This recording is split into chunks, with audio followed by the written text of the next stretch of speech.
Hi, my name's Deb Roth, and I am a certified life coach, a psychic medium, and a healer. And for the last several weeks, I've been talking to you about transition, transformation, thriving in the midst of change, which we can all relate to, my upcoming workshop. So I've been weaving in stories about, my family and my friends, and I wanted to tell you one last little story about me, and it's really about my business.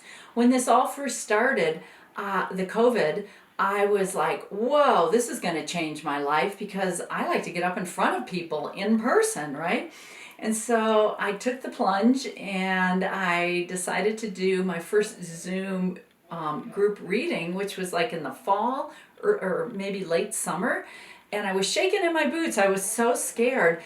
And honestly, this has turned out to be an amazing thing for me because I can do all my workshops virtually, and I'm touching and impacting people from around the country. It's really been a beautiful thing. So I tell you this story so that you can see that even in the midst of change, some really profound changes can happen that can impact you in a really positive way.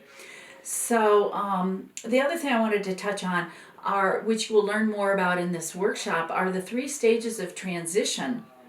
And for me to realize that there's other people in the world going through these stages, they may not be going through it at the same time, it just was very helpful for me. So you're going to learn more about that in this workshop. So I'm really hoping that you can come to my workshop this Saturday, April 10th. It's from 9 to noon Mountain Time. So really check it out. It will, I guarantee you, change your life in such a profound, amazing way.